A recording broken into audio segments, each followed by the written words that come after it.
మంచి సినిమాల టేస్ట్ ఉన్నటువంటి మా హీరో, మంచి సినిమాలతో మన అందరిని మైమర్పిస్తున్నటువంటి హీరో.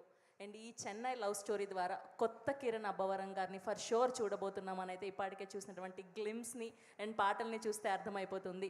మా రాజావారు కిరణ్ అబ్బవరం గారిని మాట్లాడవలసిందిగా రిక్వెస్ట్ చేస్తున్నాం. అందరికీ నమస్కారం అండి. ఇక్కడికి వచ్చిన వాళ్ళందరికీ thank you so much. Media వారికి, అలాగే ఫ్రెండ్స్ అండ్ ఫ్యామిలీ చాలామంది వచ్చున్నారు, థ్యాంక్ యూ. ముందుగా మా ప్రొడ్యూసర్స్కి thank you so much sir. ఇంత మంచి ఇనిషియేటివ్, ఇంత థాట్ని ఇనిషియేటివ్గా తీసుకొని స్టేజ్ పైన ఇంతమంది మ్యూజిక్ డైరెక్టర్స్ని చూస్తుంటే చాలా హ్యాపీగా ఉంది. వచ్చిన ప్రతి ఒక్క మ్యూజిక్ డైరెక్టర్కి పేరు పేరున thank you so much sir. చాలా హ్యాపీగా ఉంది మిమ్మల్ని అందరినీ స్టేజ్ పైన చూడడం. చెన్నై లవ్ స్టోరీ గురించి నేను చాలా సందర్భాల్లో లాస్ట్ టైం చెప్పాను. ఇంకా ఏం చెప్పాలో కూడా నాకు తెలియట్లేదు. నేను కూడా అందరిలానే వెయిట్ చేస్తున్నాను. నేను సార్ వాళ్ళని అదే అడుగుతున్నాను, ఇంకా లేట్ చేయొద్దండి, తొందరగా సినిమా వేసేయండి. ఎందుకంటే నాకు తెలిసి ఈ సినిమా ఏం జరుగుతుందని. ముఖ్యంగా ఈ పాట గురించి చెప్పాలి. పాండిచేరిలో 7:30కి అనుకుంటా ఒక బ్యూటిఫుల్ టెంపుల్. ఆ రోజు మార్నింగ్ యాజ్ యూజువల్ రోజు సెట్కి వచ్చినట్టే ఆ రోజు సెట్కి వచ్చాం. రవెన్న సీన్ పేపర్ తీసుకొచ్చాడు. సీన్ చెప్తున్నాడు, ఎందుకో తెలియలే.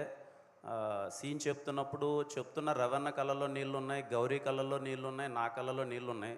ఒక వెరీ బ్యూటిఫుల్ ఫీలింగ్.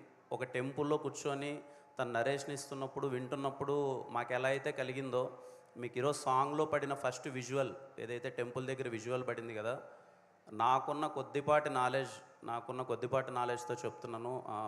ఆ సీన్ అన్నది ఐకానిక్ సీనిక్గా తెలుగు సినిమాలో ఎప్పటికీ నిలిచిపోతుందని నేను అనుకుంటున్నాను, నేను నమ్ముతున్నాను. అది షూట్ చేసేటప్పుడు రవీణకి చెప్పాను. నాకు సార్ వాళ్ళు చూసినప్పుడు కూడా చెప్పారు అదే విషయం, చాలా బాగా వచ్చిందని. మణిశర్మ గారు thank you so much sir. ఎంత చెప్పినా తక్కువే. వదలనే పాట కానీ, గుర్తుందా పాట కానీ, నెక్స్ట్ వచ్చే మన పాట కానీ అన్నీ ఈ సినిమాలో చాలా అద్భుతంగా ఉంటాయి అన్ని పాటలు. ఈ పాట ఇప్పుడు ఏదైతే విన్నారో ఈ పాట ఖచ్చితంగా మీకు ఇప్పుడు చాలా బాగా నచ్చుతుంది. సినిమా చూసి మళ్ళీ బయటకు వస్తారు కదా, సినిమా అయిపోయిన తర్వాత బయటకు వచ్చి మళ్ళీ చెన్నై లవ్ స్టోరీ సినిమా పాటల గురించి కానీ, చెన్నై లవ్ స్టోరీ సినిమా గురించి కానీ తలుచుకున్నప్పుడు ఫస్ట్ మీకు వదలనే అన్నది హాంట్ చేస్తూనే ఉంటుంది చాలా రోజుల వరకు. థ్యాంక్ యూ అండి ఇక్కడికి వచ్చిన వాళ్ళందరికీ. And I hope you all like the song and enjoy the song. Thank you. And అలాగే అనంత్ శ్రీరామ్ గారికి, ఇంత మంచి లిరిక్స్ రాసిన అనంత్ శ్రీరామ్ గారికి, అలాగే సింగర్ జావేద్ అలీ గారికి thank you so much sir. Song చాలా అంటే చాలా ఎగ్జైట్ అయ్యాం. నేను రవీణ ఫస్ట్ టైం వినిపించినప్పుడు సాంగ్ చాలా ఎగ్జైట్ అయ్యాను. ఇప్పుడు ఇంకా సేమ్ ఫీల్స్ అది. థ్యాంక్ యూ సో మచ్ అందరికీ. థ్యాంక్ యూ అండి, thank you so much. SKN గారు 10 సెకండ్లు థ్యాంక్స్ చెప్తారండి.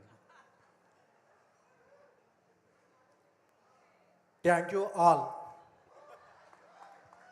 థ్యాంక్ యూ ఎస్కేఎన్ గారు, thank you so much. Thank you to all our musicians ఇవాళ ఈవెంట్ని ఇంత మెమరబుల్గా చేసినందుకు. So that's the song from Chennai love story, వదలనే నేను వదలనే. మీరందరూ కూడా వదలకుండా వినండి అండ్ అలానే సినిమాని కూడా వదలకుండా ఫస్ట్ డే ఫస్ట్ షో చూసేయండి. Thank you so much. Thank you.